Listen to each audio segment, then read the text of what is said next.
Welcome aboard! We will be your guides during this magical journey into the movies. It's the perfect job for us because we love the movies. It's showtime! Ready when you are, CB! Action!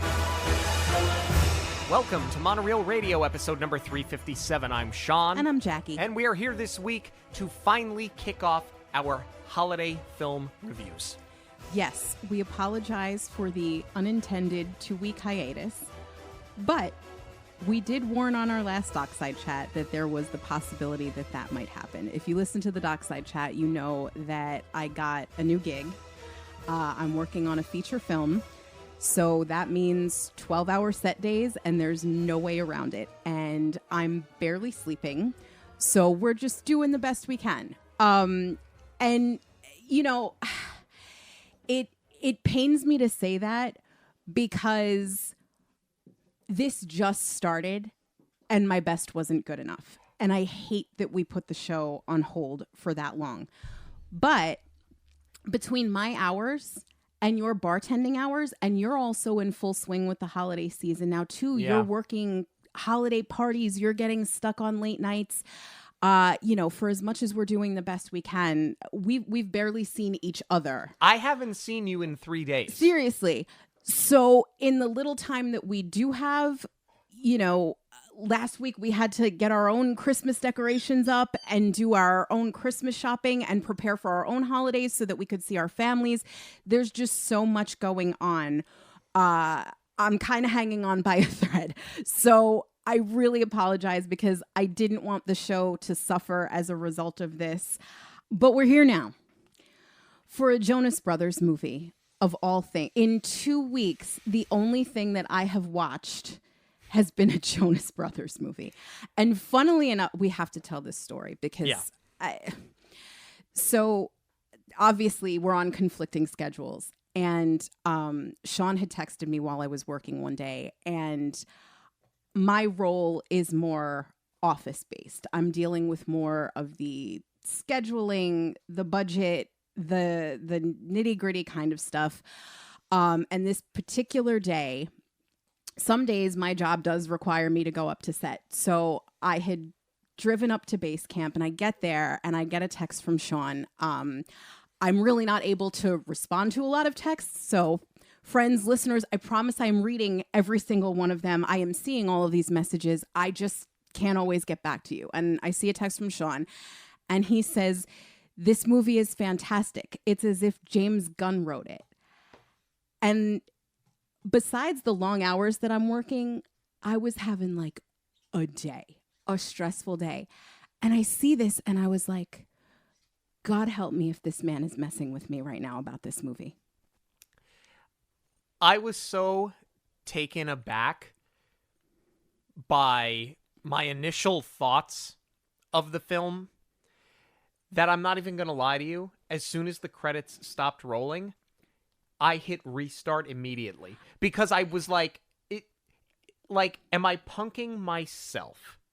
I did not think at this point in my life, at this age, that the thing that I would have laughed at so hard would have been a Very Jonas Christmas Movie. And I just, part of me was like, did I watch what I think I just watched, or am I making this up?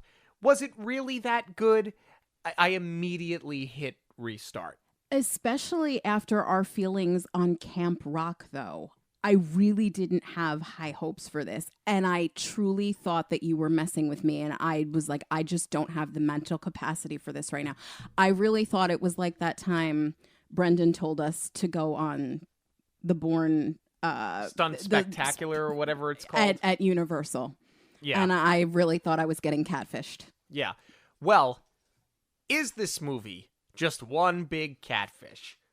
Meaning, is it just a bottom feeder? Or is this something that is going to be in heavy rotation year in and year out? That, on top of many other things, is what we are here to discuss today. This episode is sponsored by Fierce Fox Co., designers of handmade silkscreen shirts. Fierce Fox has a t-shirt, tank top, hoodie, or crew neck for every fandom. So whether it's the movies or theme parks, princesses or villains, the MCU or Star Wars, everyone will find something they love.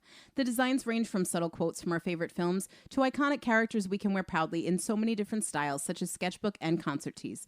Listeners of Monoreel Radio can get a 20% discount using the code Monoreel at checkout.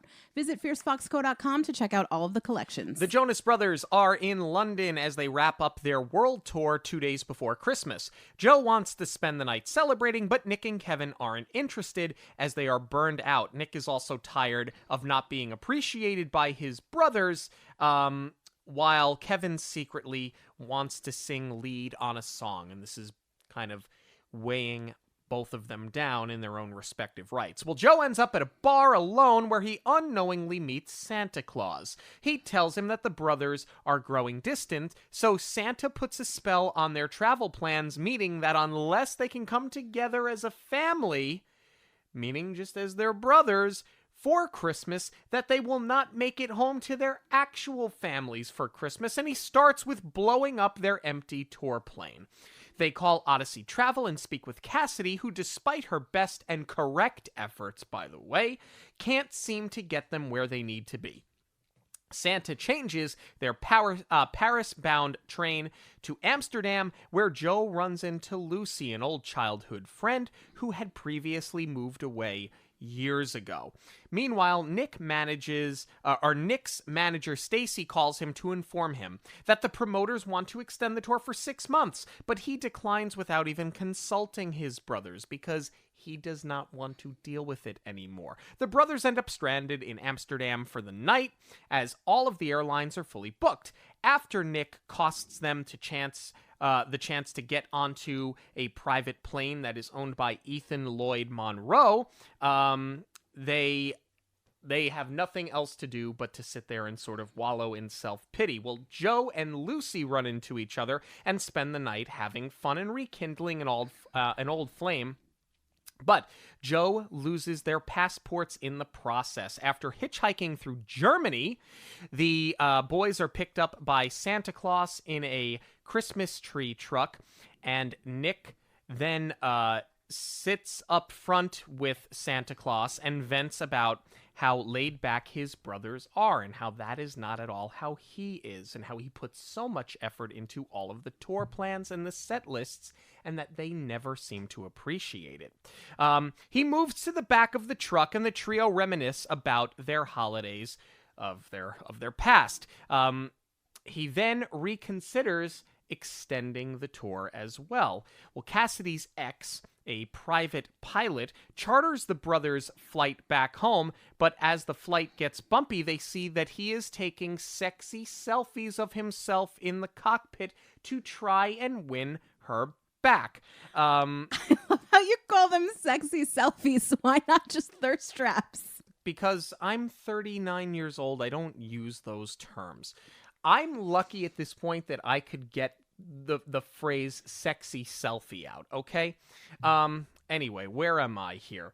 The plane. Yeah. The plane. They have to fly the plane. Okay, so while we're not quite at them flying the plane yet, all right? Spoilers, thanks. Well, as this is going on, Stacy texts Nick about the tour, which his brothers see and get upset about because they just see it on his phone.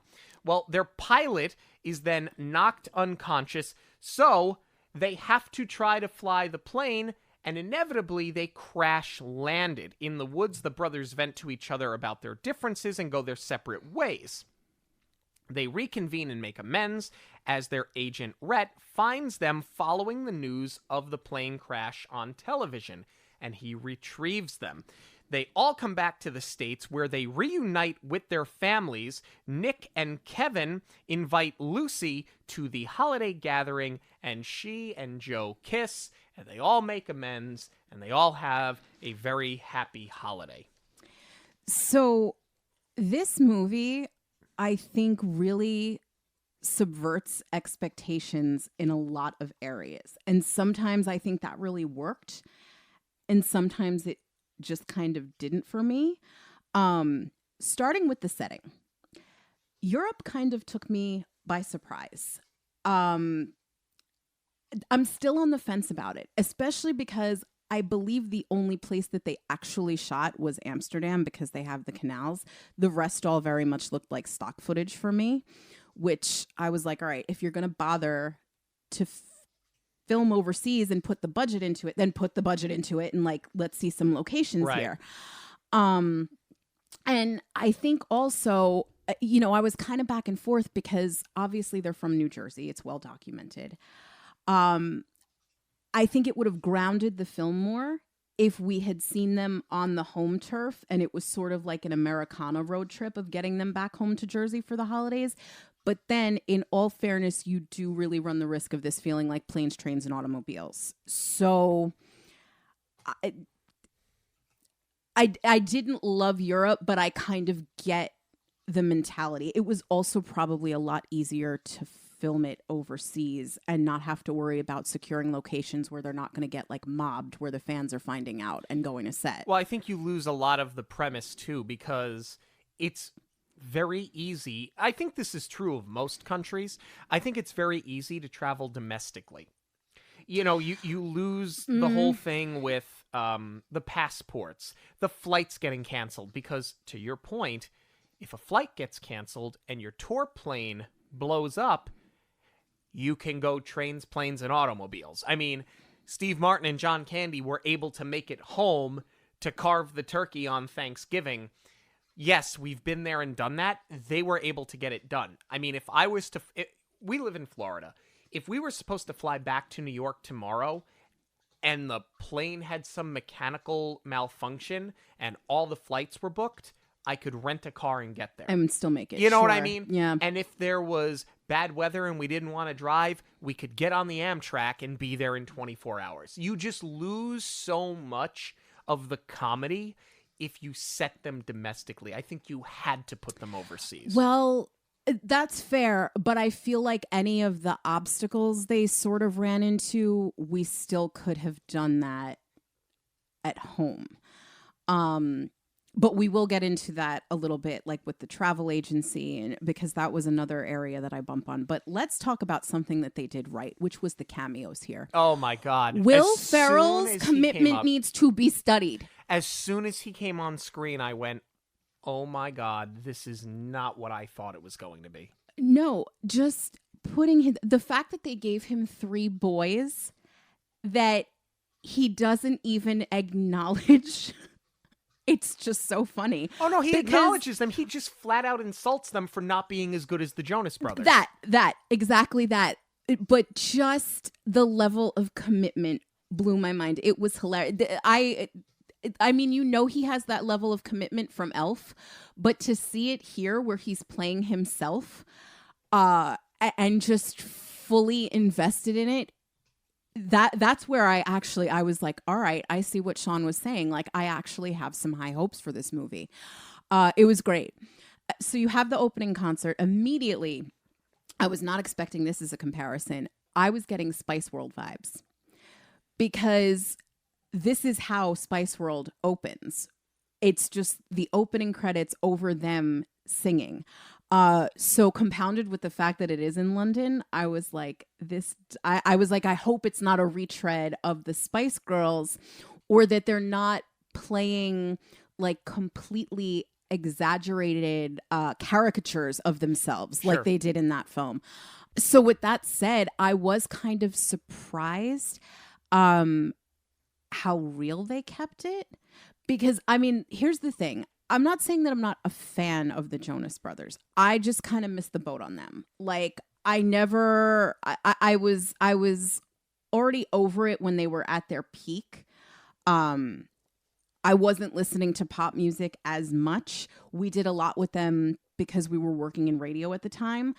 But I think that's also why, like, having to deal with the mania on a professional level, like, I was just over it. I couldn't really, I didn't necessarily want to buy in. For as talented as they are, and as much as I appreciate that they are playing their own instruments, just didn't hook me. So I don't know about enough about their individual personalities to know how much they were pushing it and how much they were holding back, but they weren't giving over the top performances where it felt like a caricature. And with all that being said, this was another place where it subverted my expectations because they made their conflicts with their familial issues, not necessarily with the band.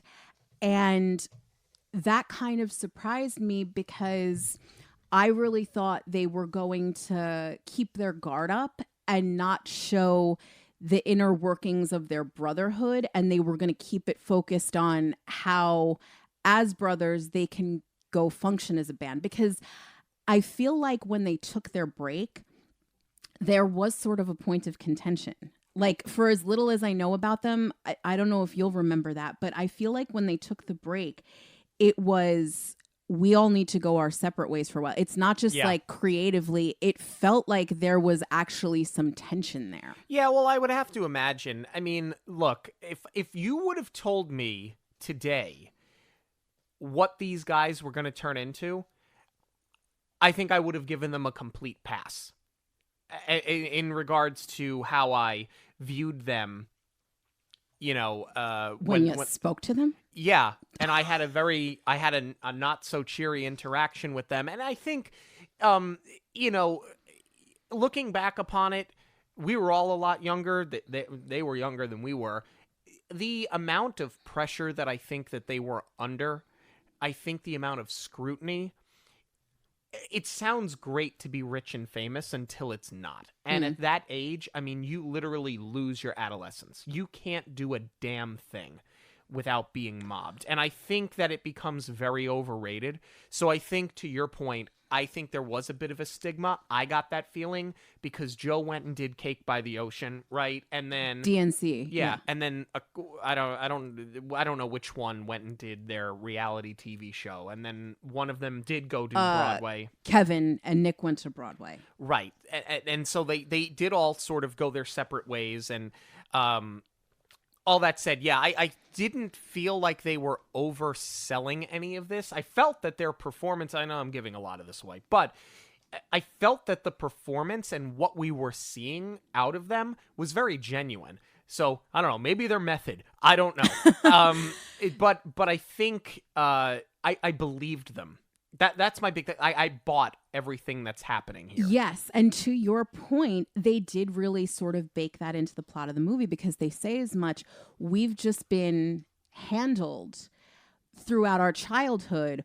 We don't really know how to do this because somebody's always just taken care of it for us. And that's where I felt the jumping off point for the conflict was a little bit clunky because, you know, you have their manager stepping away to renew the vows. And he's like, don't worry, I have a travel agent for you just in case something goes awry.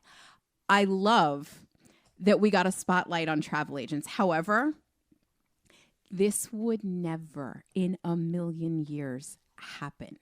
There is somebody whose job it is on the tour. You have a travel coordinator just for this.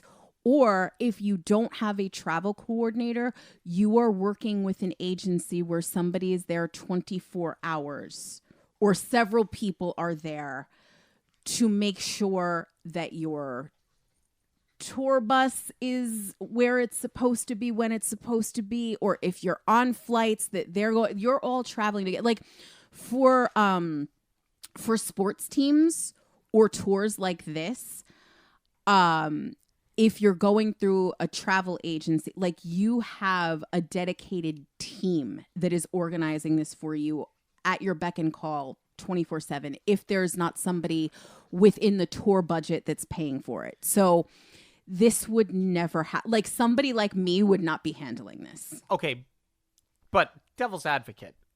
Santa Claus blows up a private jet in this movie. You have to suspend a little bit of reality for the sake of comedy. Yes, I will give it that. But like it's just very hard to wrap my mind around. Not so much the one woman band travel agent trying to deal with this herself while she's in the middle of a breakdown. It's just that they would never have been left alone. This is all budgeted as part of the tour. The most that they would have to do is self-report to the airport. Like, let's for argument's sake say that they all still lived in Jersey. They would have to like self-report to Newark. And even that would be reimbursed, or a car is sent for them to get them to the airport, and then they're flown out. All of that is budgeted in. So you're never at any point going to be left alone to your own devices, because that's also paid for. Well, that aside, let's get into this a little bit more then. Yes, they are left to their own device. I do like that they introduce the conflict the way that they do. Joe wants to go celebrate, and he says, we always go out and celebrate. I found spots for us. We can go have a good time, blow off some steam. We've been hard at work. And I can see where Nick and Kevin have families, and it's like, oh, you know, we're kind of worn out. We got to get up early tomorrow. We got to be present for our children at Christmas. Like, I buy all of that. That makes a lot of sense. I understand why Nick is, especially Nick, why he is so worn out from having done all of this to make the tour as good as it was, and to feel underappreciated, and him to be like, I need you guys at an arm's length because I'm sort of over it with you. The only thing, and maybe it's because I haven't been with the Jonas Brothers forever, and I'm not a tremendous fan of theirs, and that I don't really know what their background is. I thought Kevin wanting to sing lead as a song, and that being like the weight of the world on his chest, to the like, that's the conflict you gave him. Now maybe he doesn't sing lead on songs and people are starting to recognize it. I don't know. It just seems like, of all of the things, Joe's the party boy that's sleeping around. Nick feels underappreciated. You could have just left it with, I have to get home to my family. And that would have been enough. I did think that as a conflict, when compared to the other two, fell a little short. I couldn't agree more. It felt very High School Musical of, I'm pigeonholed into this, but I secretly want to do this. And that was something that we were very critical of with High School Musical, because we said that even, you know, in a small town setting where everybody kind of knows each other, that's not really the high school experience anymore. Right. Because there's so much pressure with college and trying to be well-rounded. There's just not that much of a hard line drawn in the sand of like who you are and you do this one thing. So for Kevin, I did think it was a little bit of weak sauce to have this be like his deep, dark secret that he wants to sing lead. If he didn't sing at all and wanted to participate, different story. However, it's a 3-part harmony. It's not like he's never sang. So I do agree with you there. I do feel like it needed to be a little bit something more. What I really do appreciate, though, circling back to Joe wanting to go out for the night, the song Best Night, it feels very DNCE to me. Yeah. But it's interesting, like none of them have writing credits for this film. They just perform the songs. But, you know, the writers really did, I think, nail his style of music for what he's done separate from the Jonas Brothers. I am so glad that this was a dream sequence, because this is what I was expecting the entire movie to be. Like unmotivated musical numbers just to get them to sing, which is very much what Spice World was, but because it was over the top and comical, like, is it a terrible movie? Sure. But it kind of works. And I was like, are we going to really like shoehorn these songs in here? So the dream sequence was kind of funny, especially because I didn't even catch this the first time. Maybe because I was just completely overtired. I didn't realize until my second viewing that he was playing all of those famous people that he was pointing out. I loved it. I loved everything about this. I thought the song was fun. I thought the tongue-in-cheek was great. Like, mid-30s, self-aware, self-deprecating Jonas Brothers. Like, I am here for it. Everything about this is just a ton of fun. I love how it was shot. Like, it was it's a fun way to kick the movie off. Yeah, it was shot really well. And then there was a point where I was like, has Joe Jonas been Marshmallow the entire time? Is he punking us? I was like, is he telling us right in plain sight? That would be pretty incredible. Can we talk about Santa? Because not since Tim Allen has a middle-aged white man put on some weight and grown out a beard and looked so much like Santa Claus. I could not get over Jesse Tyler Ferguson. He was a pleasant surprise. When I saw his name in the titles, I just assumed he was going to be one of these other cameos. Sure. I had no idea that they had cast him to be Santa. His look, the outfit, everything they did to create this version of Santa Claus. I buy that Santa Claus who blows up a private jet is wearing red leather hanging out in a bar in London. Like, I totally buy this from this character. It just works. I really thought, I agree. When I saw the name in the credits, I thought maybe it would be like he's playing his character from Modern Family and it's sort of like crossing over. But I loved him in this role. I thought he was great. He looked the part, like, just enough where it's believable that he's the everyman. It was just so good. I loved it. After the plane gets blown up, right? They're at the airport. They can't get a flight, and I love that they call Joe Jonas out. His brothers call him out. When he goes, I wish I would have taken that Delta commercial because that would have just fixed it all. And they're like, you said no to a commercial. You don't say no to anything. And then they start listing off like, I mean, it's product placement, right? But they start listing off like all the things they have their hands in and the Botox. The Brotox. Oh, Botox. But he puts on like, it's a Botox alternative for men. Like, he does like like not the announcer voice, but like the voiceover voice. Yeah. And he just nails it. And it's so seamless and it's hysterical and it doesn't seem over the top. Like, everything about this entire scene just lands. And that's, gosh, I never thought I would be saying this, but like, that's where the real comedy comes from because they're playing it straight. It's not over the top like Spice World. It's that Ghostbusters style of everything around us is crazy right now, but we're gonna pull the reins back and ground it and just play this straight, and it just works so well. The only thing that I bump on a little bit in this scene is that Joe becomes the one to be like, nah, we'll just do it ourselves. We can handle this. And he's holding the passports.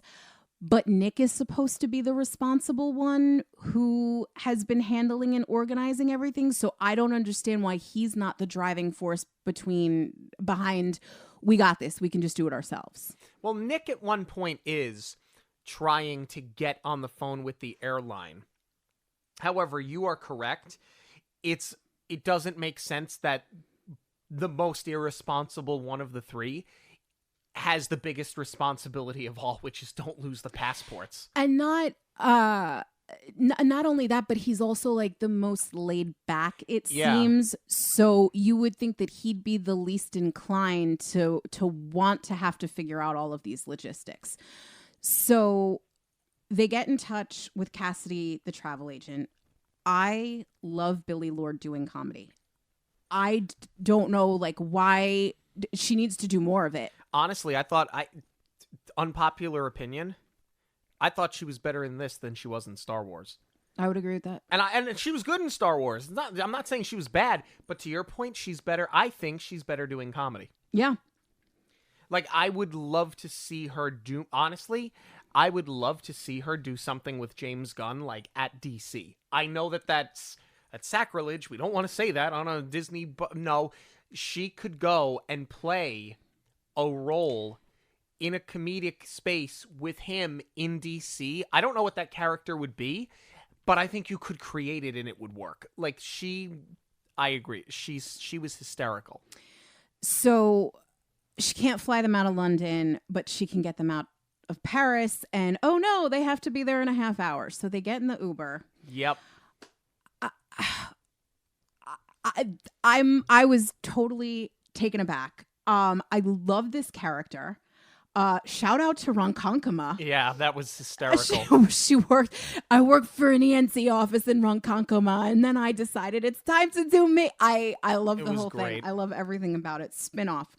The only thing, again, that I bump on is that you've established sort of the archetypes for this character, and they've made mention of like Kevin has stalkers because he answers everybody in prison, which was very funny. Yeah. Very, very funny. But then they're like, Nick, you go sit up front with her because you're the chatty one. He's not the chatty. It's Kevin that'll talk to anybody. So why not do that? And also, like, that could have also posed another opportunity for conflict, because maybe Kevin's talking to her and then she gets distracted instead of like this wild, erratic driving that she's doing. And it would have given Kevin a little bit more agency other than just the I want to sing even though I'm already a singer thing. Yeah. Once they get to the train station, the self-aware musical number, when they're like, we think we got time for a song? Yeah, because we made it here with time to kill. It's funny.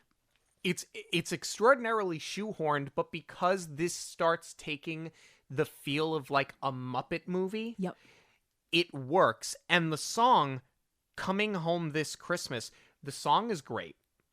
I love how they use the train station, the way that it's shot, the Kenny G cameo, but the choreography, like the whole thing comes together. It's incredibly well shot. You took the words right out of my mouth. This is what I thought the entire movie was going to be. Again, like I said before with that first musical number, but it's like, okay, it's a dream sequence. So we can do the over-the-top theatrical thing. But then they sort of make a joke out of it. And then here, it is a very big Broadway-style musical number, but it works at the train station. I buy it because it's like everybody's trying to get home for the holidays. So like even the dance break doesn't feel that unmotivated and out of place. And even they get in on it. They do a little bit of choreo. Yeah. So I feel like it was kind of like, even though they did go for a traditional music number where everybody just breaks out into song, it didn't feel like as unmotivated as some DCOMs do when it happens, or as over the top. And then because they sort of make a whole joke out of it because all of a sudden Kenny G's there, it worked. So then the train gets rerouted to Amsterdam. And I dare say this is my favorite part of the movie. Eggnog with an EGOT. Home Alone the musical. Are you kidding? This whole thing, absolutely brilliant. The concept, the lyrics, the battle, and the subliminal jabs that they're taking at each other. The whole thing was just hilarious. And I want to see Home Alone the musical now. I'm so over, like, I was so over Mean Girls and Mrs. Doubtfire and Charlie and the Chocolate. I'm like, not everything needs to be a musical, but no, Home Alone does. Home Alone would work as a musical. As evidenced by what they did here. It's brilliant. And because you have Nick and Ethan Lloyd Monroe, with this little conflict between the two of them, right? Because when they're trying to like get into his good graces so that they can get on his private plane to fly back, they launch immediately into show mode. So we can feel the tension. We know that there's a problem, but they're playing it straight. Again, it's the playing it straight. And they go into this immediate, like, we're back on stage doing Home Alone in its 2-week run before it was pulled. Again. Great little one-off joke. Like, the whole scene just lands. Not to mention, they sound so good together. Yeah. Those were like two powerhouse vocals that they're delivering. It was so good. It was so great. And it also works too because, this is why I think Home Alone the musical would work, because you have Kevin singing from his point of view of I can't believe I was left, and then Peter singing I'll never leave you home alone. But it also works in the bigger context of the movie because Nick is really singing to his family who he wants to get home to. The lyrics are so good. Like, they're tongue-in-cheek, and you laugh at them if obviously if you're a fan of Home Alone, and who isn't. And this is what I kind of took in the second, but spoiler, I ended up watching it 3 times. I usually watch movies twice. I watched it 3 times. Wow, to your point, Sean, are you going to become a bro now? No, not likely. I'd like. Well, you're going to spoil my already spoiled review. But to your point, the second time I watched it, I started realizing what you had just mentioned. Like, oh, wow, these lyrics are actually more powerful. Like, that's the brilliance of the songwriting when it comes to this particular song. It's funny and you're laughing at it, but because it's funny and you're laughing at it, you're missing the subtlety. So you do need that second turn where you're not laughing quite as hard because you expect that it's coming, to really understand that it's really well written. Yeah, this is my favorite scene, hands down, in this whole thing. And another thing that they do in the setup here, before we get to this, is Nick gets the call from Stacy, and he declines the tour on behalf of himself and his brothers without giving them the opportunity to speak on it. I thought that was really good drama. I think that you needed to take I'm underappreciated, you guys aren't listening. It worked from the perspective of family bickering, but I like that they sort of stepped it up a level, because the thing is, now you don't really know if Nick is a good guy or a bad guy, because you feel sort of bad for him, and he is being a little abrasive with them because he just wants to get home. The minute he gives them absolutely no say in this, and Kevin's got a family too, he's got to support. The minute that you give them no say, it's like, oh, wait, I love I don't know if I can trust this character thing. And coming off of that Broadway scene, it does make him seem very selfish, because it's like you have this whole other thing that you can fall back on should you not be touring with the group. So yeah, that was something that I hadn't really considered. Yeah. Well, now we're still stranded in Amsterdam because we're not getting out. And they take it one step further by referring to Joe as a worthless party boy. It's a very, very harsh thing to say, but it works.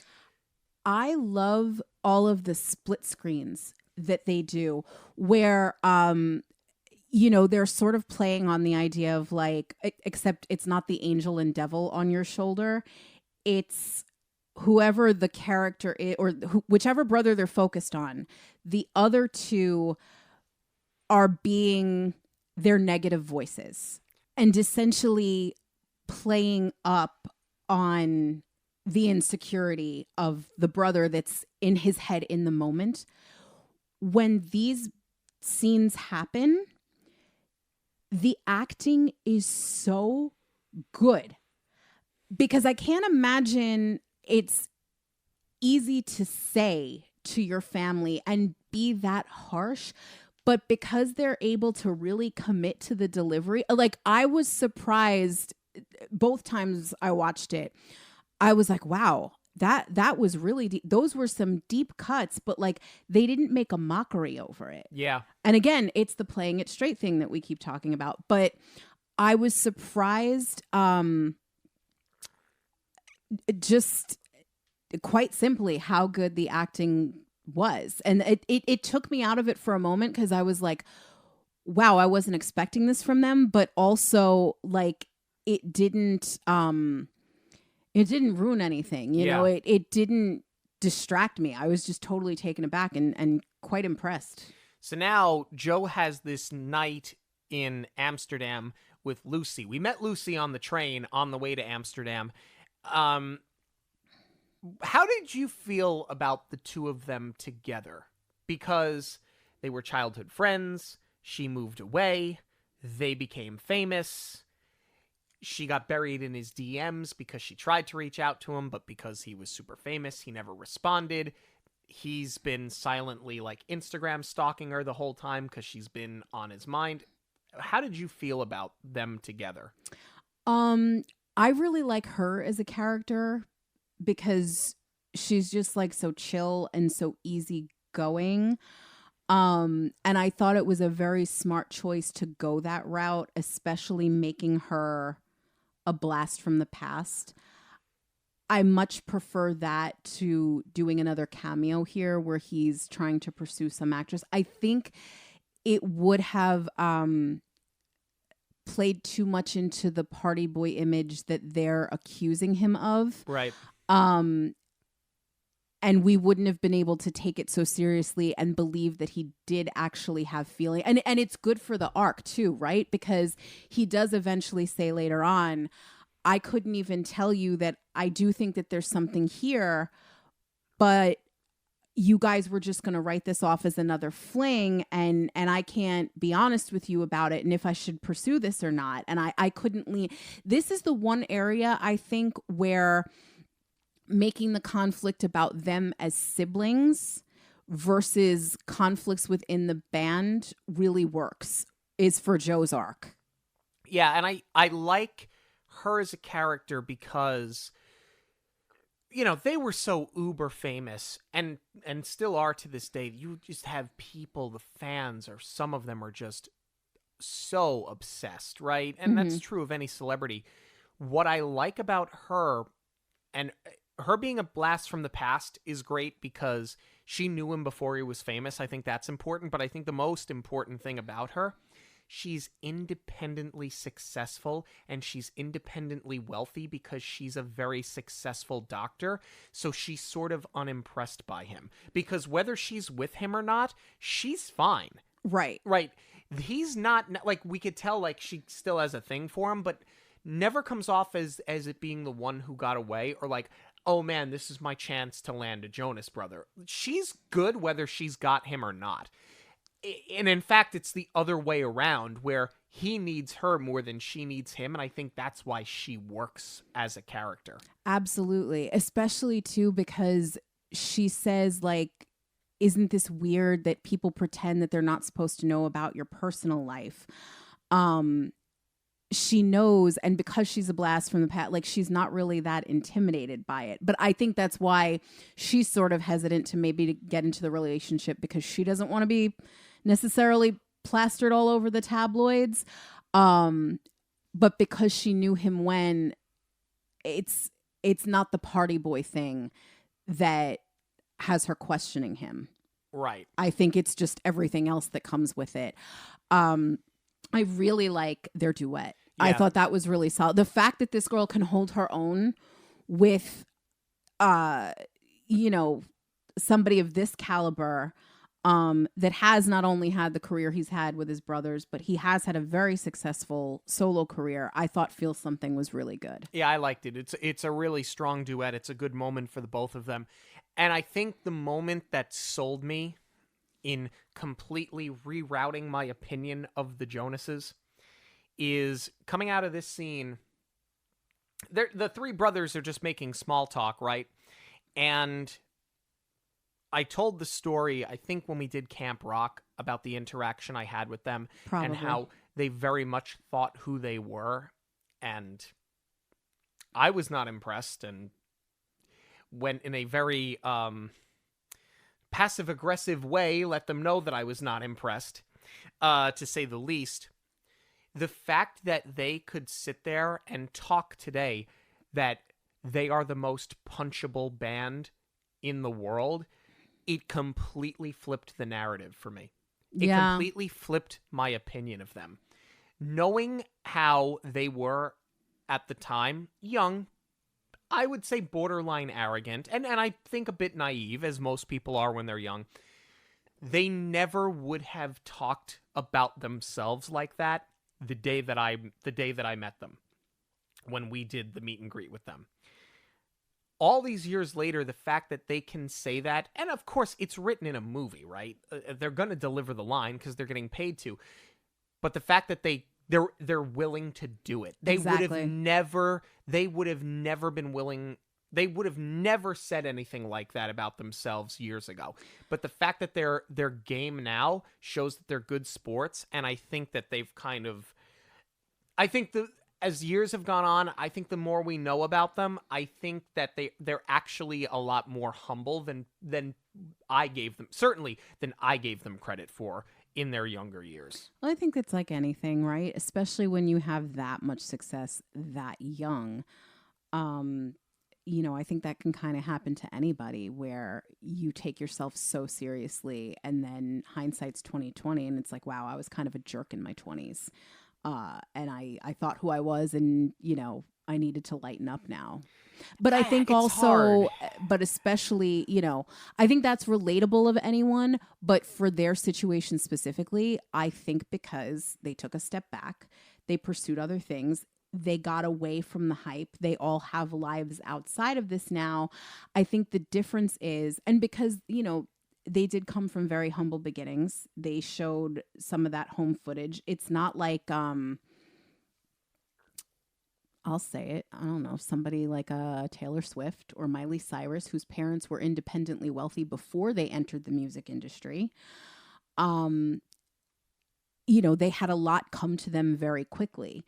And I think there was a lot of pressure with that because they needed it for their whole family. And then all of a sudden they had so much that they never did. Now it's kind of like, you've said this about radio. It's different when you needed it and you really needed the job, and now doing it because you want to. Yeah. I look back on when I met Hillary Duff, because I was working for the Islanders and she was dating Mike Comrie at the time. And she would come to Nassau Coliseum, and she married him eventually, right? Are they still married? I don't know. Maybe. I thought she married him. She may have. I don't know. It just goes to show how deeply invested I was in them. But this was like on the heels of Lizzie McGuire. Had it not been for Miley Cyrus, she would have been the hottest thing Disney had coming. You know what I'm saying? Like super, super, super famous.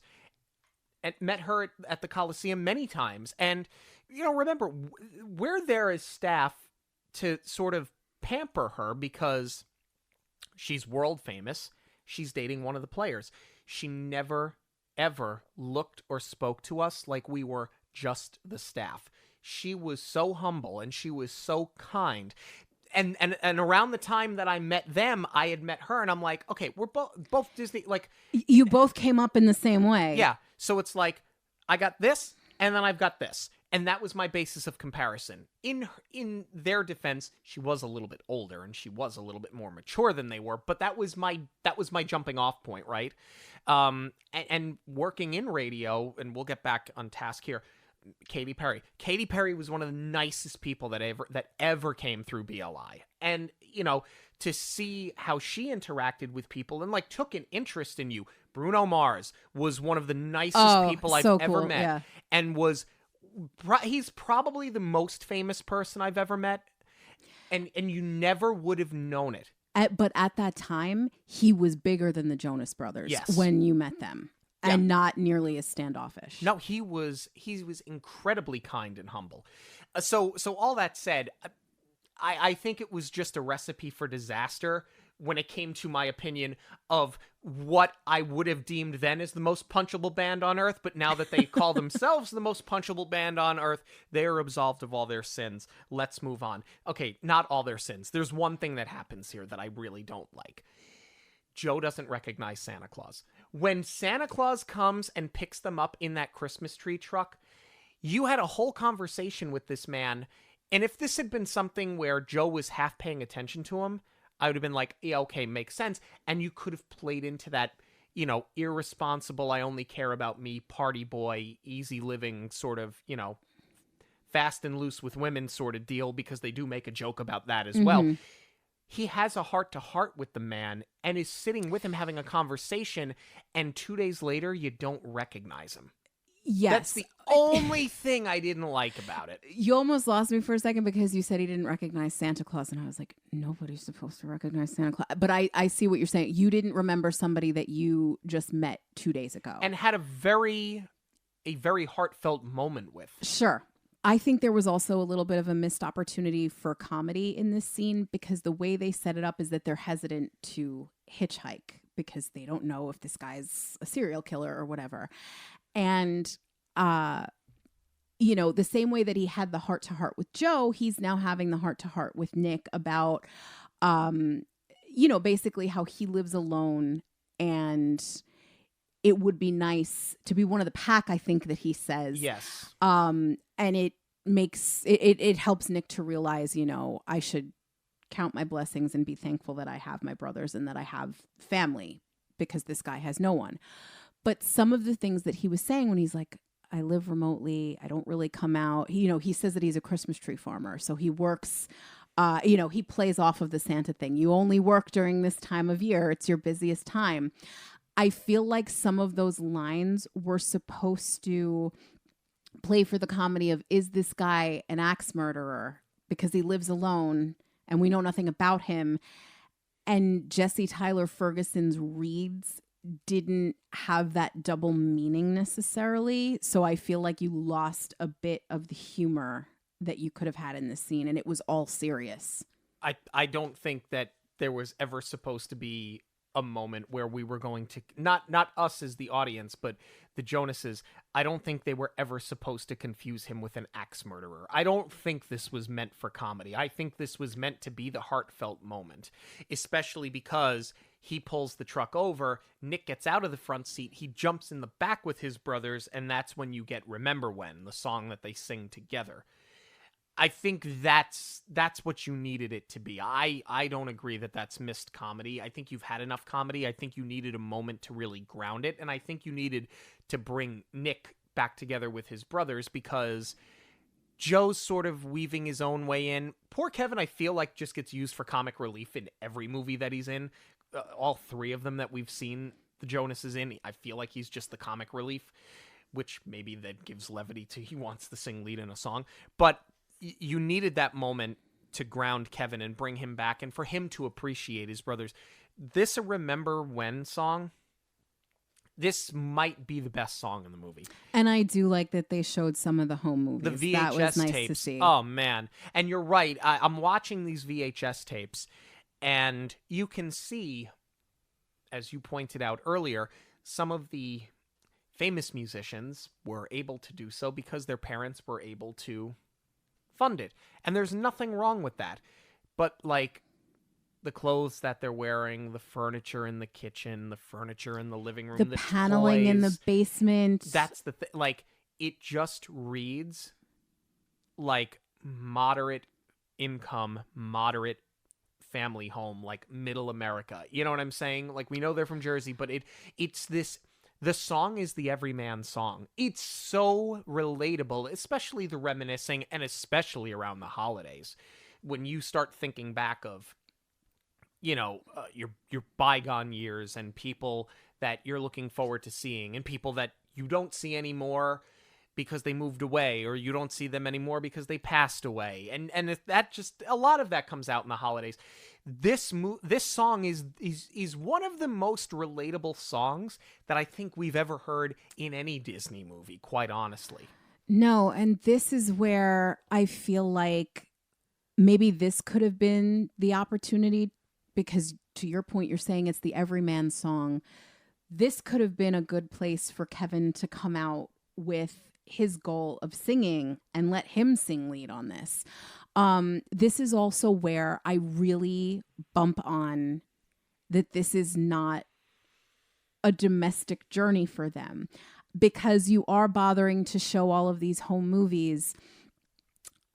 I wish it was about getting back to Jersey. And I think that's also one of the other things that I really bump on about this. And I haven't had the opportunity to really bring it up. I understand that, you know, part of the point that they're trying to make is that they're all grown now and they have their own families. But this is again where I was surprised that they would get that deep as far as like a sibling rivalry, because they're all trying to get home to their separate, or at least Nick and Kevin are. I wish that this had been about, we have to get home to mom and dad, because that also is what took me out of the movie a little bit. You're not spending the holidays with your parents. I mean, I realize you all kind of live in different places now, but like not one of there's a whole other Joe Bro that is not in the band, you know, that they keep hidden in the basement or whatever. But not a once did they have the shared goal of getting back to their mother and father. And since we see them at the end of the movie anyway, I feel like it would have made a lot more sense if everybody was spending the holidays together. And that's why there was so much stress. It's like, you know, it could have been the whole family is going to be together and then we're not there. And right, because it's supposed to be one's going to LA, one's going to Jersey, one's going to Vermont. Yeah. And it's like, you really all spend the holidays apart. Like, that's the reality of it. Maybe. It could be. I haven't spent a holiday with my brother in a decade. We moved away before we did.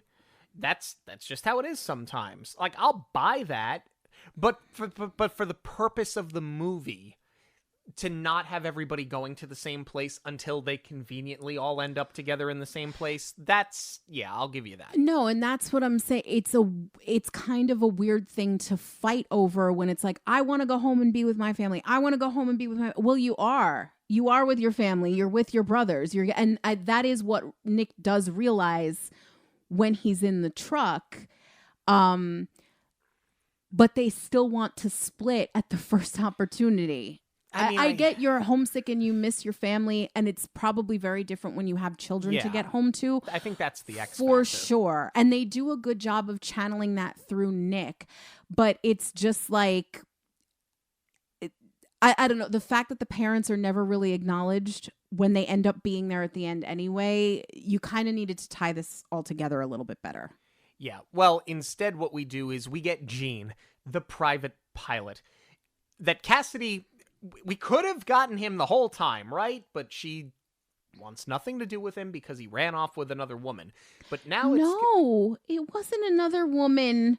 Did you miss like one of the biggest jokes? Maybe because I must have been laughing too hard. She was pissed off because instead of spending the holidays with her, he opted to fly Angela Merkel privately for the holidays. Oh, then I guess I missed that joke. 3 times I missed it. Something else must have happened that I was laughing at.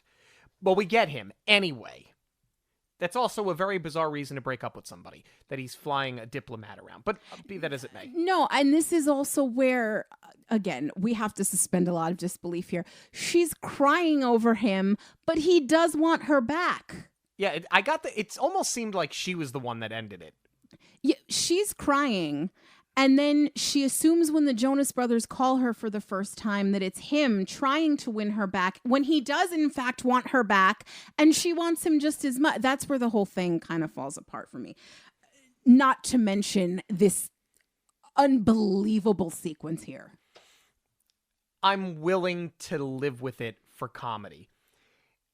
I love the fact that, like, he does take a lot of pride in his work until he takes his shirt off. He makes sure that they have their favorite snacks, that they're comfortable, they're having this wonderful moment with Home Alone, and then he's taking selfies of himself, and then it's like, they're like, all right, we'll just take the pictures for you. This whole thing, once they're like, give us your phone, we'll take the pictures. He's staging it, what is it, Wick by Nick, the candle. Oh, God. Like, he's staging himself with the candle. Like, the whole thing just works until he gets knocked unconscious. Even the part where Joe was, like taking the camera from him, and Nick he's like, what are you doing? He has to fly the plane, and Joe's just so chill, and he's like, the sooner we get these pictures done, the sooner he goes back to flying. Just give him what he wants. that was all very funny. But yeah, being knocked unconscious and, oh no, we have to fly the plane. It was literally the equivalent of the Spice Girls. What happened to the bomb on the bus? But they know Glenn Powell from Top Gun, so they can fly the plane. Sure they can. Until they couldn't. The crash landing, they take the whistles out to blow the whistles, which Rhett had given them as gifts earlier. I love how they've got the yellow tag like at Disney, like the pull on your seatbelt tag, the emergency tag. Maybe that was a hat tip. I don't know, but I like it. He blows the whistle. They blow the whistles, and then you get Better Off Alone. They all separate. Santa lands the plane. Well, yeah, technically Santa lands the plane. But now they all go off their separate ways in the woods to go sing the song that is the filler of fillers. It feels so unmotivated because clearly you just wanted to have a number that feels like the Jonas Brothers are doing Twilight the musical by singing in the woods with all of the wolves of all things, because, you know, the plane, having to fly a plane while the pilot is unconscious was not already enough. But story-wise, you know, you sort of had a little bit of a resolution when they're on the tree truck. And then on the plane, this sort of gets glossed over because of the ridiculousness of that scene. Joe and Kevin are mad because Nick made a unilateral decision about not extending the tour without them. That is a perfectly reasonable motivation for them to be upset. And again, this is what I feel like the focus should have been on, is their conflict of being in a band together when you're siblings and, you know, you sort of take that for granted. And I feel like this should have been the more central conflict, especially in the third act here. But it immediately goes back to, this is your fault. I want to be at home with my family. I need to get to my kids. And we're circling back to that when there is a much more tangible reason for you all to be upset with each other. Yeah, it just seems like we're hitting the reset button and undoing a lot of progress at this point. Yes. But Rhett arrives after they blow the whistle. It feels like the scene where Matthew McConaughey shows up in Tropic Thunder. I got the TiVo! Like, that's how this kind of feels. This entire thing, for me personally, is worth the ridiculousness of it. Because when they get home and their family see them for the first time, because they know that the plane crashed, it was on the news, their children run up and go, "You survived!" That, the hilarity of that line, because it's kind of buried, like the line is a little buried, it's a little muffled. The hilarity of that is just the perfect crescendo for the most self-deprecating movie that I have seen on Disney Plus, probably in its entire existence. I completely missed that because it's so jarring now to have the parents and other brother there. Like, it took me right out of it because I was like, oh, so you were spending Christmas with your parents and other brother. I assume that's who these are because you've never said as much. And like, again, this is where I don't know enough about the reality of the band to recognize that those are the actual parents. It wasn't until I read the names in the credits that I was like, okay, they did at least acknowledge the rest of the family. But again, it would have been nice to have that planted much, much earlier on. But we do get a nice resolution. We got one more song called Time. And I like that they, again, very much like the end of Spice World, they check in with every character we've met along the way. We get Santa outside the window. They check in with the Uber driver. And then, of course, Lucy comes back. Yeah. And they have that moment together, she and Joe. Would you like to talk about our cast here? I actually have one more note. Okay. Just an overall thought that I didn't get to mention. this movie, for as much as they tried to have some really nice scenes, it's not shot very well. And I don't love saying that because the director is a female, so I don't want to be critical. However, I'm wondering if this was her directive or if she's just a fan. I don't know if you caught this. I would hope that in 3 viewings, maybe you did. I feel like this entire film is shot as a medium close-up. I feel like either Bob Iger or somebody at Disney said, make sure the boys look pretty, because there are so many shots where it is a static shot of their face and the background is like, it's like portrait mode on your phone. It's a little bit out of focus. And, this is one of the reasons that people are saying that film doesn't look the same anymore. And they're being so critical of even movies like Wicked, quote unquote, looking flat. This is why, because you're not shooting for depth, which is a big issue that they've had in the transition from shooting on film to shooting digital, because you don't get that same depth of field. And when you put your range too high, you don't get the contrast. But compounded with the fact that this entire thing is almost shot in close up, it helps. It lends itself to Europe because you got away with only shooting in Amsterdam and not actually having to go to London and Paris.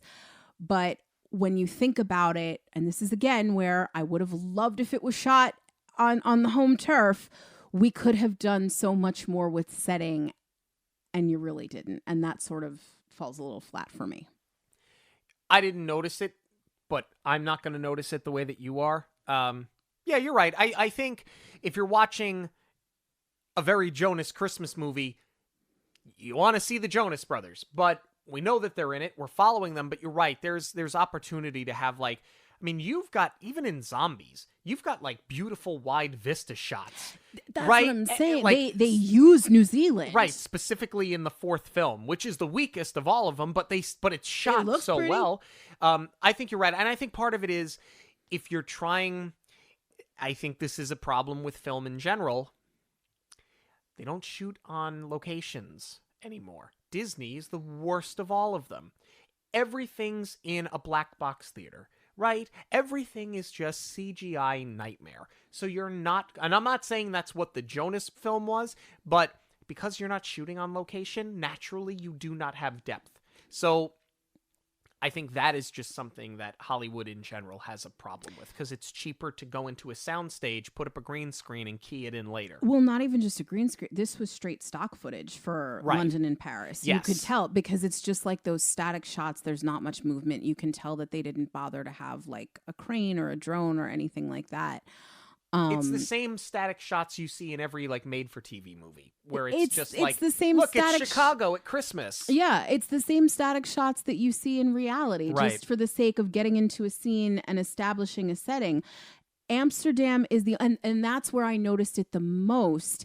It's that you're in Amsterdam with the twinkling lights on the canal at night, and even that, there are some shots that are pretty, but you really missed the mark on what could have been some really beautiful cinematography.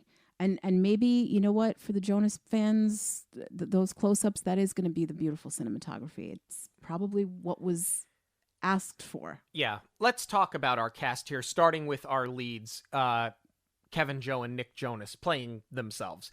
I think at this point, I've already said what I'm going to say.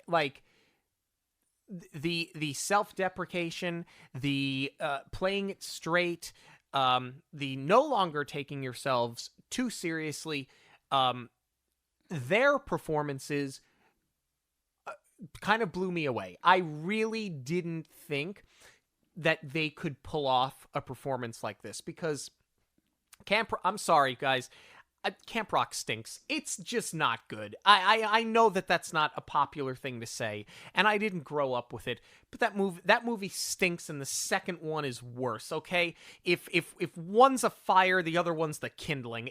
They're just not great movies. And they were younger, so less experienced, right? And so perhaps they've just learned a lot since then, or maybe those movies were just so bad that they didn't allow them to show their range. I bought them here. I bought them as brothers, which of course you do because they really are brothers, but it never felt fake. It never felt forced. It never felt awkward. It never felt overdone. I thought the three of them were excellent. I completely agree. And I wonder if, because, you hear now that there are so many podcast child stars talk about this all the time when they were forced to do things for the studio or for a network. I wonder if maybe they didn't actually want to do Camp Rock and they were sort of forced to. And, also think we didn't talk about this. That was during the time of the purity rings.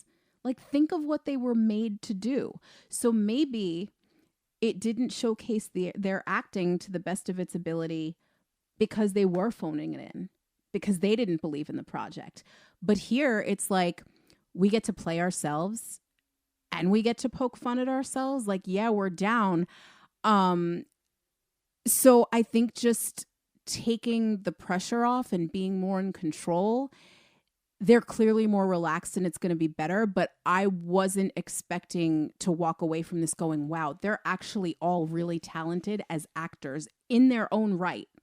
And it's nice to see them sort of come full circle with Disney, because I have to imagine that when they took this break, the purity rings had a lot to do with it. But now you see them coming back for a movie like this, and then they're going to be, they have executive producer credit on Camp Rock 3. So it seems like there was a little bit of a mending of the fence here. Yeah.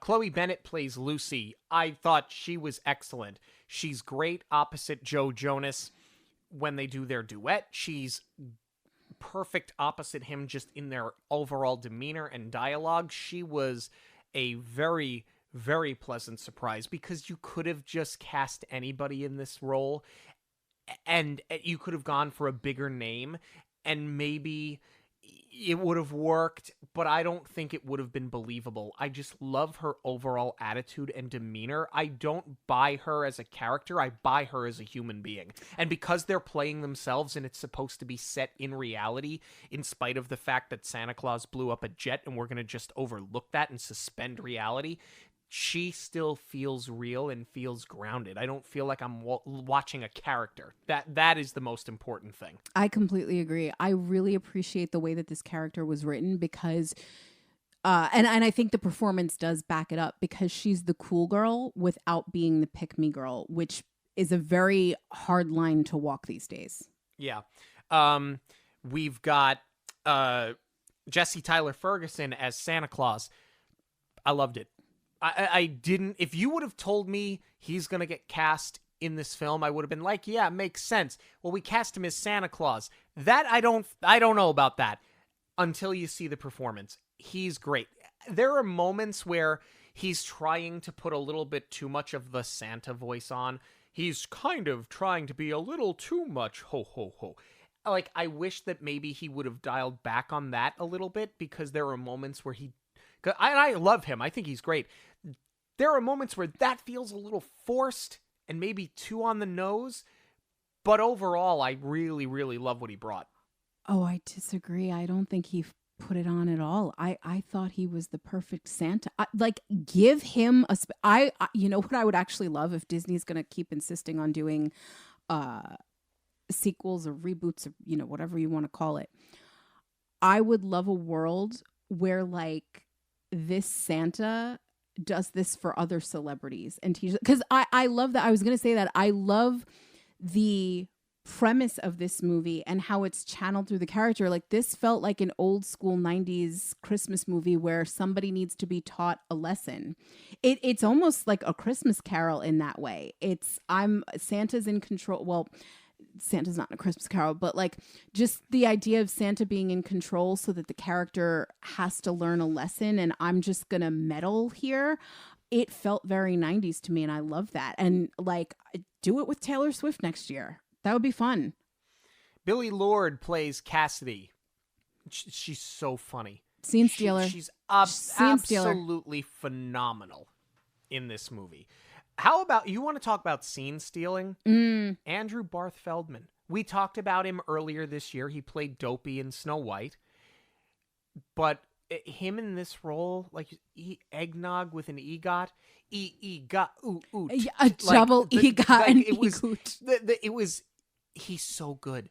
He's so funny. I think we're going to start seeing a lot more of him. 1,000%. I could see he's going to be like the musical Barry Coogan. Yeah, I could see that. I could see that happening.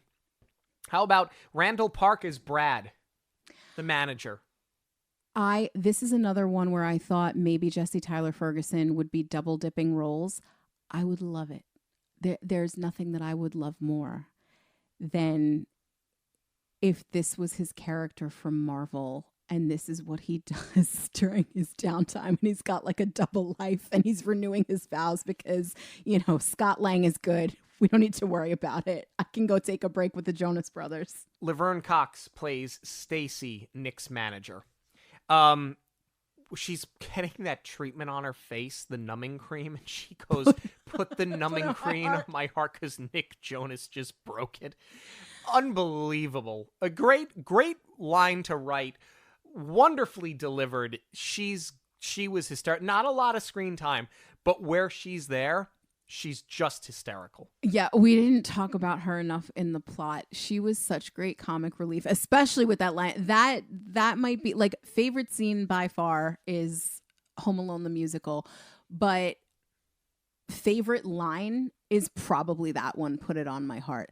And I just love the character overall because like where the Jonas Brothers are poking fun at themselves, she's sort of poking fun at the state of Hollywood and in the music industry. It's great.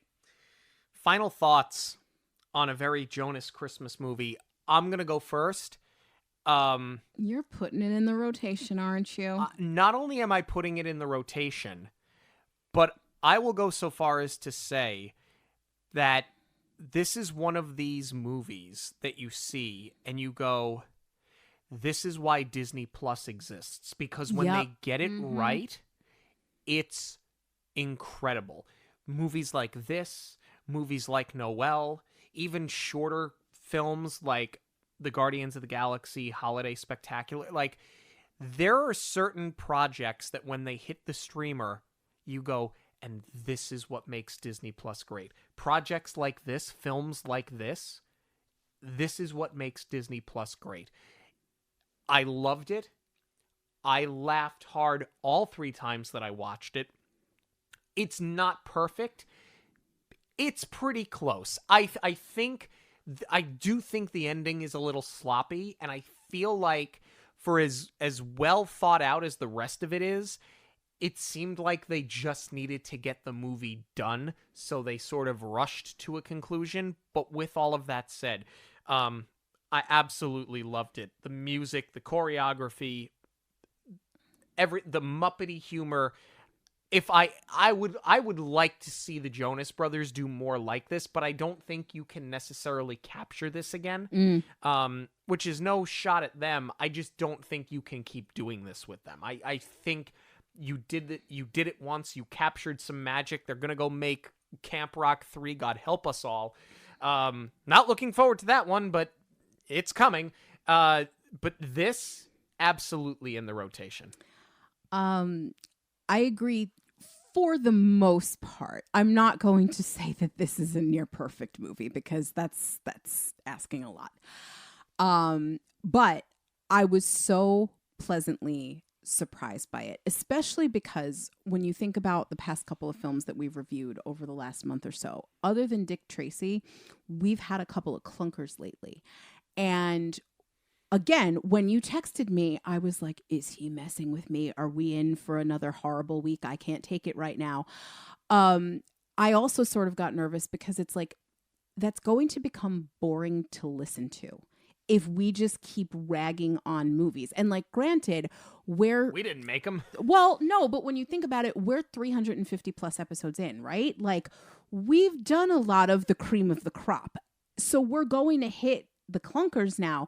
But as a listener, and that's always who I try to keep in mind when we do our episodes, that's just not going to be enjoyable. So the first time I watched this, I was like, okay, that was pretty good. It was better than I was expecting. It was funny. And then the second time through, when it held, I was like, they actually really did a solid movie. And that really is a credit to the Jonas Brothers, because they were able to poke fun at themselves. They were able to not take themselves seriously. They were able to be self-deprecating. And again, it's the acting, because they really sort of honed their chops for this one. I think that's what really sold it and made it so enjoyable. Is it shot the best? No, not necessarily, but I think that you can certainly overlook that, especially, it's a fun holiday Christmas movie romp. And to your point, it was so nice to see Disney put something like this out again, because when they first launched the streamer, they had a big Christmas release every year. They had Noel. They had Godmothered, yes. Dashing Through the Snow. That's the other one that I was thinking of. And then the Guardians special. And then last year, they didn't really do a big Christmas release. Or was last year Dashing Through the Snow? It was 2 years ago, I think. Maybe it was already. 2 years ago. But or maybe 2 years ago they skipped it, and then they came back with Dashing, but they didn't promote it a lot. Yeah. So it felt like they were sort of getting away from this, but to your point, this is what Disney Plus is tailor-made for. This was perfect for the streamer. You can do, because of who you're casting, this is a big budget film. This is where they should really be spending their money in the future. Like, get the talent, secure the talent to do a fun holiday movie. We want to know what you have to say about A Very Jonas Christmas Movie. You can let us know on all forms of social media at Monoreel Radio, or you can send us an email, monoreelradio@gmail.com. News of the week is coming up, but first a quick break. Now that we live in Florida and spend a lot more time in Disney World, you know that we love to share our park experiences with you, especially in our dockside chats. However, telling you about our personal experience during a park day while sipping on a margarita is not the same thing as getting travel advice from a professional, which is why you should reach out to Jackie when planning your next vacation. Her assistance is complimentary, and I promise she can tell you a lot more than where to find the best margaritas. Visit monoreelradio.com/travel to join us in sunny Florida. Cheers! This past weekend, Disney legend Dick Van Dyke celebrated his 100th birthday. Love to see it. And, I'm so glad that he did, because what was it, like a month or two ago? He was like, wouldn't it be funny if I didn't make it? It's such a Dick Van Dyke thing to say, but there was a part of me that was like, he just jinxed himself. It's not funny. That's not funny. I'm not even going to. No, to him, it would be the funniest thing. And I'm like, he might have actually just pulled it off. He may have just jinxed himself, but he's not in your bloodline, so he wasn't able to do that. Your family has killed so many celebrities. It's unbelievable. Can we unpack and clarify that, please, a little bit? Yeah, sure. Not actually. No, but it would always be, oh, you know who I absolutely love?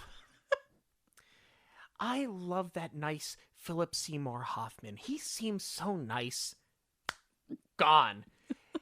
Do you know whose music I always loved? Prince. He's so gone. You know who we just saw in concert last month and he was fabulous? Was Tom Petty. Gone. It happens. Yeah, so nobody in your family talks about Dick Van Dyke. No, and it's just on my mother's side, really. I'll own it. My grandma got Ingrid Bergman. My mom got she got Whitney Houston, as I remember it. Yeah. And then I got a couple too. Yeah, so just put that out of your mind.